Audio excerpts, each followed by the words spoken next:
दोस्तों, आपका बहुत बहुत स्वागत है मेरे चैनल गुरु मंत्रा 79 में।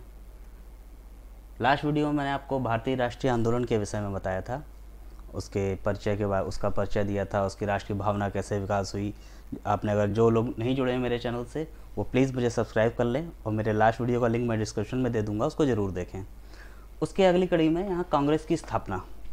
जब राष्ट्रीय आंदोलन में राष्ट्रीय भावना जब जागने लगी तो लोगों को एक महसूस हुआ एक नेतृत्व किसे प्रदान किया जाए। तो एक पार्टी के रूप में कांग्रेस की स्थापना हुई। कोई अचानक से एक दिन में नहीं हो गई। एक्चुअली इसके स्थापना के पीछे बहुत सारे कई विचार हैं, कुछ निगेटिव हैं, कुछ पॉजिटिव हैं।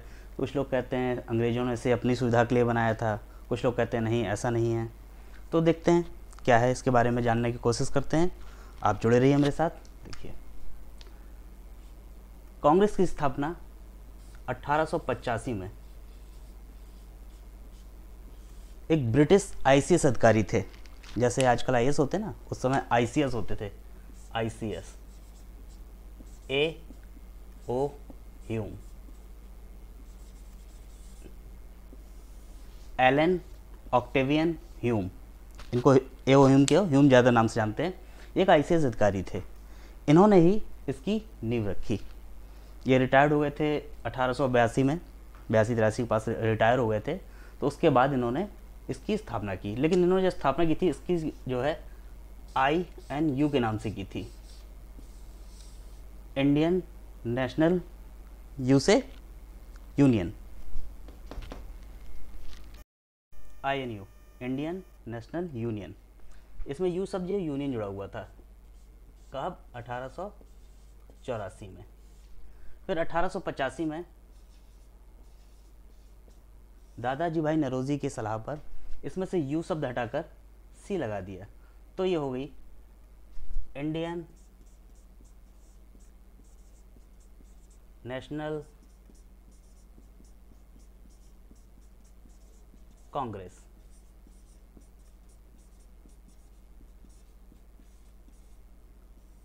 अखिल भारतीय कांग्रेस, जिससे जो आज आप जिसका रूप देख रहे हैं कांग्रेस, जिसके अध्यक्ष राहुल गांधी, सोनिया गांधी, इसी तरह से जो उनकी पूरी विरासत चली आ रही है गांधी की, ये उसी रूप में जो देख रहे हैं, यही कांग्रेस है जिसका आज ये हाल हो गया है।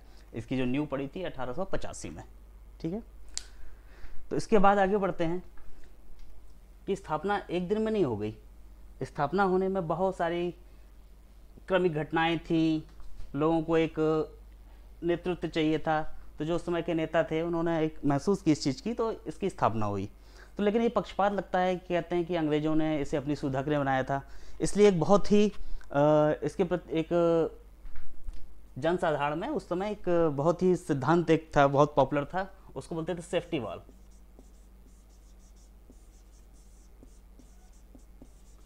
सेफ्टी वॉल का सिद्धांत। ये सेफ्टी वॉल का सिद्धांत जो है कांग्रेस की स्थापना से ही जुड़ा हुआ है। सेफ्टी वॉल समझते हैं आप लोग? जैसे प्रेशर कुकर होता है, प्रेशर कुकर में देखिए सीटी के बगल में एक छोटा सा एक गोल सा ऐसा नट होता है, उसको सेफ्टी वॉल बोलते हैं। जब कुकर में ज़्यादा प्रेशर होता है तो कुकर फट ना जाए, इसलिए उसको लगाया जाता है कि किसी वजह से सीटी वगैरह जाम हो जाए, कुछ हो जाए, तो कुकर फट ना जाए प्रेशर से, वो उस सेफ्टी वॉल को लगाया जाता है, जिससे उससे गैस निकल जाती है और कुकर फटने से बच जाता है। बिल्कुल वैसे ही लोग ये आरोप लगाते हैं कि अंग्रेज़ों ने भी इस कांग्रेस की स्थापना एक सेफ्टी वॉल की तरह से की थी, क्योंकि उस समय की जो स्थिति थी देश की, अंदर अंदर काफ़ी जो घटनाएं चल रही थी और लोगों में इतना उबाल था, उससे बचने के लिए इन्होंने एक सेफ्टी वॉल के तौर पे कांग्रेस की स्थापना कर दी थी अंग्रेज़ों ने। लेकिन हालांकि बाद में अब इसको चीज़ को नहीं माना जाता, ये उस समय लोग मानते थे, उस समय के लोग, लेकिन अब ऐसा नहीं माना जाता है, क्योंकि इसका जब परीक्षण किया गया, बाद में पाया गया, तो ऐसा लगा कि नहीं, ऐसा नहीं था। जो ह्यूम थे, ह्यूम के लोग कहते हैं कि 17 सालों तक वो उसके पार्टी के सचिव रहे, ये भी आरोप लगता है। उस समय के जो वहाँ के जो वायसराय थे, उनसे उनका पत्राचार रेगुलर चला करता था। तो इन सब चीज़ों पे आरोप लगते रहे इन पे। लेकिन बाद में जब इसकी समीक्षा की गई तो पाया गया नहीं, ऐसा नहीं है। जो ह्यूम थे वो एक भारत प्रेमी व्यक्ति थे, उनको भारत से लगाव था। भाई अच्छे और बुरे तो हर जगह होते ना, ऐसा तो ज़रूरी नहीं कि मुस्लिम जो है हमेशा ख़राब ही हों, सॉरी अंग्रेज़ हमेशा ख़राब हों, या वो अच्छे और बुरे तो सभी में ना। जैसे हिंदू हैं, अच्छे हैं, बुरे हैं, मुस्लिम हैं, कुछ अच्छे हैं, कुछ ख़राब हैं, वैसे ही अंग्रेज़ कुछ अच्छे भी थे, कुछ ख़राब भी थे। तो ऐसे ही ह्यूम जो है एक अच्छे थे, उनको भारत से लगाव था, भारत के लोगों से बड़ा उनको सहानुभूति थी। वो देखते थे कितना अत्याचार हो रहा, तो उससे आकर उन्होंने इसकी स्थापना के लिए उन्होंने कदम बढ़ाया। हालांकि ये पहले एक थियोसॉफिकल सोसाइटी है, उस समय ये थियोसॉफिकल सोसाइटी से भी जुड़े हुए थे। लिख दूँ?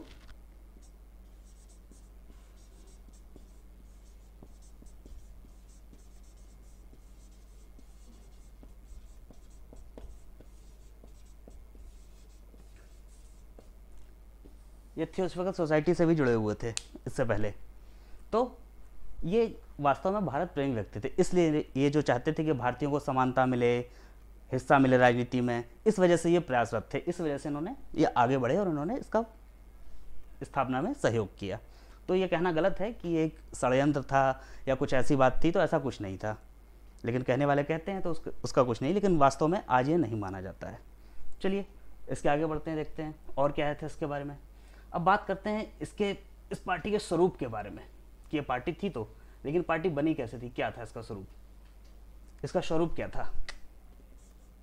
इस पार्टी का जो स्वरूप था, ये प्रजातांत्रिक पार्टी थी, प्रजातांत्रिक, ठीक है। और ये इसके 3 मूल मंत्र थे, प्रजातांत्रिक, उसके बाद राष्ट्रीय, तीसरा धर्मनिरपेक्ष। इस पार्टी के 3 स्वरूप कह लीजिए या 3 इसके लक्ष्य कह लीजिए या जो भी कह लीजिए, ठीक है, या भूमिका कह लीजिए। प्रजातांत्रिक कहने से मतलब था कि इस पार्टी के अंदर जो भी फैसले लिए जाते थे ये प्रजातांत्रिक हुआ करते थे। उस पर चर्चाएं होती थी, चर्चा होती थी, कोई मुद्दा है लाना है उसको चर्चा होती थी, और किसी व्यक्ति विशेष ना होकर बहुमत के आधार पर निर्णय लिया जाता था। जैसे किसी पक्ष के किसी बात को, जैसे कोई प्रपोजल लाना है, उसके लिए 3 लोग विपक्ष में हैं, 4 लोग पक्ष में हैं, तो जिसका बहुमत ज़्यादा वो पास होता था। ऐसा नहीं कि किसी एक व्यक्ति विशेष ने कह दिया नहीं ऐसा होना चाहिए, तो ऐसा नहीं था, ये प्रजातांत्रिक थी, ठीक है। तो ये प्रजातांत्रिक हो गया। अब राष्ट्रीय, इस कांग्रेस का जो शुरू से ही कांग्रेस ने जो भी कार्य किए इस राष्ट्र को जोड़ने के लिए, इसकी एकता को बढ़ाने के लिए किए, तो इसका जो भी कार्य होता था ये राष्ट्रीयता को बढ़ाने वाले हुए। तो इसका स्वरूप शुरुआत से ही राष्ट्रीयता और एकता को बढ़ाने का रहा। और धर्मनिरपेक्ष का स्वरूप से कहना मतलब कि इस पार्टी में सदस्यता लेने के लिए या किसी भी चीज़ के लिए धर्म, जाति, इन सब चीज़ों को आधार नहीं बनाया गया। इसमें कोई भी स्वेच्छा से आके आ सकता था, जुड़ सकता था इसमें, तो इसमें कोई धर्म, जाति उसका वो रोल नहीं था। तो इसका जो स्वरूप था प्रजातांत्रिक, राष्ट्रीय और धर्मनिरपेक्ष था, ना कि व्यक्ति विशेष पर या तानाशाही या ऐसा कुछ नहीं था, ठीक है। तो ये इसका स्वरूप हो गया।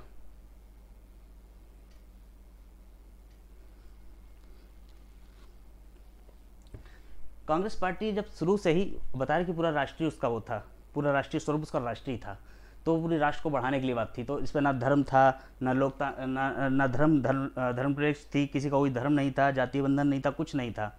तो इसलिए ये स्वयं एक पार्टी ना होकर एक आंदोलन था अपने आप में।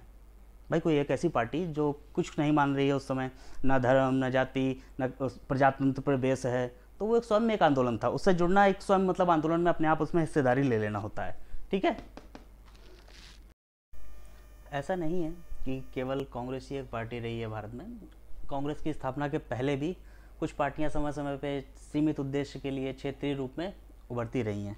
जैसे लैंडलॉर्ड सोसाइटी 1838 में बनी थी, उसके बाद पूना महासभा, बॉम्बे एसोसिएट, ठीक है, इंडियन एसोसिएशन, मद्रास महासभा, ऐसे बहुत सारी ऐसी क्षेत्रीय थोड़ी थोड़ी सी एक राजनीतिक पार्टियां बनती रहीं धीरे धीरे। लेकिन लास्ट में इन सब का मिला जुला स्वरूप, इसमें कई पार्टियां मर्ज भी हो गई लास्ट में आके, ठीक है। तो ये 1885 में एक कांग्रेस एक मुख्य पार्टी बन गई पूरे देश में, ठीक है। बाकी ये समय समय पर क्षेत्रीय बनती रही थी, ऐसा नहीं कि अचानक से बन गई। इसकी जो है पहली बैठक, अब इन्होंने कई कार्यक्रम तय किए। ये जो पार्टी थी कांग्रेस, ये साल में एक बार अपनी बैठक करती थी, हर साल में एक बार। पहली बैठक इसकी 1885 में हुई। ये एक्चुअली होने वाली पूना में थी, पूना में होने वाली थी, लेकिन पूना में प्लेग फैल गया था उस समय। प्लेग फैल जाने के कारण इसको बम्बई शिफ्ट किया गया। अब मुंबई है, उस समय बम्बई के गोकुलदास तेज प्रताप संस्कृत महाविद्यालय में ये हुई। ठीक है, इसके जो है पहली जो फर्स्ट इनकी मीटिंग थी, इसके अध्यक्ष थे WC बनर्जी, व्योमेश चंद्र बनर्जी। ये पहली बैठक में थे, ये बम्बई। सेकंड थी, इसके अध्यक्ष थे दादा भाई नौरोजी।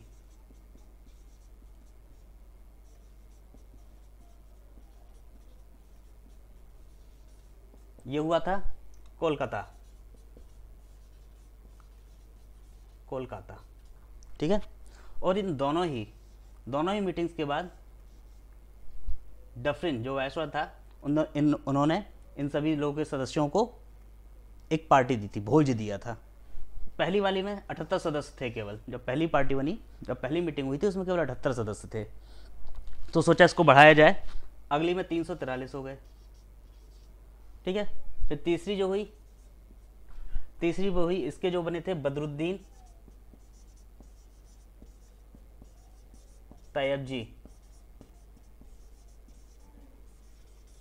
ये हुई थी मद्रास, आज के चेन्नई में।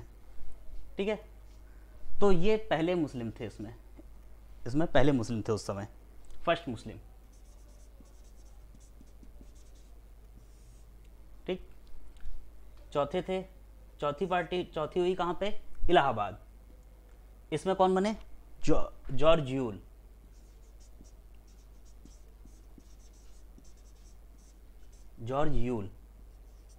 ये हुई थी इलाहाबाद में, आज के प्रयागराज में। सबके नाम बदल गए, बम्बई से मुंबई हो गई, कलकत्ता से कोलकाता हो गया, मद्रास से चेन्नई हो गई, इलाहाबाद से प्रयागराज हो गया। ठीक है, ये प्रथम अंग्रेज था, ये प्रथम मुस्लिम थे, ये प्रथम अंग्रेज थे। तो अभी देखिए धीरे धीरे इसमें अंग्रेज भी शामिल हो रहे हैं। फिर पांचवी मीटिंग हुई थी वापस मुंबई, आज उस समय का बम्बई। उसके बाद छठवीं कोलकाता। ठीक है, ऐसे ही धीरे धीरे इसमें पांचवी में वेंडरवन थे, वेंडर भी देखिए, ये भी मुस्लिम थे। ठीक है, और ऐसे इनकी संख्या बढ़ने लगी, लास्ट में छठवें में आते आते ये 2000 हो गई इनके सदस्यों की संख्या। तो ऐसे ये हर साल अपने एक मीटिंग करते थे, उनमें अलग अलग एजेंडे रखते थे, अलग अलग मांगे रखते थे जो सरकार से करते थे। ठीक है, तो हर एक मीटिंग में कुछ ना कुछ नया डिसाइड होता रहता था, ये ऐसा ही होता था। अब इस मीटिंग के बारे में भी एक अजीब बात थी कि इसमें जो है जितने अधिकतर लोग थे, जैसे पहली मीटिंग में जो 72 लोग हुए, उसमें ज़्यादातर मध्यम वर्गीय, उच्च मध्यम वर्गीय, जिसमें डॉक्टर्स थे, इंजीनियर्स थे, वकील थे और पूंजीपति लोग, यही लोग इनका हिस्सा बने कांग्रेस का। तो ये क्या करते थे, इस साल भर तो जो है अपने काम करते थे, मस्त रहते थे, जिसको अपना बिजनेस करना है, लॉयर करना है, डॉक्टरी करना है, ठीक है। लास्ट में साल के आखिरी में 4 दिन बैठ के अपना जो है रणनीति बनाते थे, क्या करना है वो करना है। तो इनका बड़ा, इन पे एक नकारात्मक टिप्पणी भी होती थी, इसको कुछ लोग कहते थे 4 दिन का तमाशा, 4 दिन का तमाशा है। ठीक है, तो ये सब चीज़ें इन पे थी, क्योंकि ये साल भर तो अपने काम करते थे, जनता से कोई जुड़ाव नहीं करते थे, कोई पार्टी का प्रचार नहीं करते थे, या उनकी सरकार की किसी नीति का विरोध नहीं करते थे। बस आखिरी के साल में भाई 4 दिन जुटते थे एक साल में और कुछ एजेंडा करते थे, बस इतना ही। तो इस वजह से बहुत ज़्यादा सक्सेस नहीं हो रहा था, क्यों? इसमें लोग कम हो रहे थे। लेकिन आगे आप देख रहे हैं धीरे धीरे इनकी संख्या बढ़ रही है, इसमें और भी लोग जुड़ रहे थे आगे। ठीक है, तो फिर इसी तरह ये चलता रहा काफ़ी आगे, धीरे चलता रहा। और देखते हैं फिर, तो देखा कि कांग्रेस की स्थापना से लेकर कांग्रेस के कार्य आपने देख लिए क्या थे, कैसे इसकी उत्पत्ति हुई। ठीक है, एक चीज़ और, ये कांग्रेस पार्टी जो थी ना, इसकी सदस्यता शुल्क उस समय 25 पैसे, जानते हैं? 25 पैसे, जिसको चवन्नी बोलते थे उस समय, चवन्नी। तो उसकी सदस्यता शुल्क उस समय 25 पैसे हुआ करती थी, चवन्नी।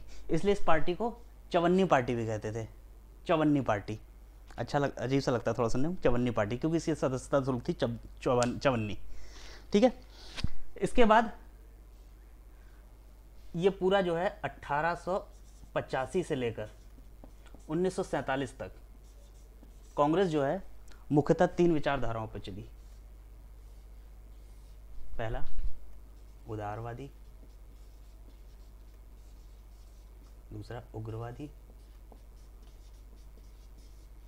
और तीसरा गांधीवादी। गांधीवादी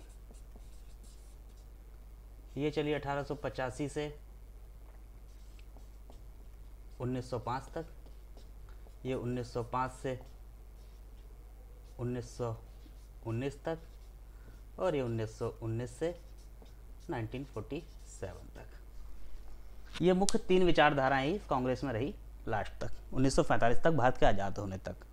तो अब इसके बाद हमने कांग्रेस की स्थापना जान लिया, कांग्रेस के जो मीटिंग्स थी उनकी क्या एजेंडे थे, कैसे काम करते थे, कैसा उसका स्वरूप था, ये सारी चीज़ें कांग्रेस की स्थापना में हमने जान लिया है। अब हम आगे बात करेंगे उदारवादी, जो इसका अगला चरण था, प्रथम चरण, जिसे प्रथम चरण, द्वितीय चरण, प्रथम है उदारवादी। हम इसको जानेंगे, तो तब तक थोड़ा सा आप वेट कीजिए मेरे अगले वीडियो का।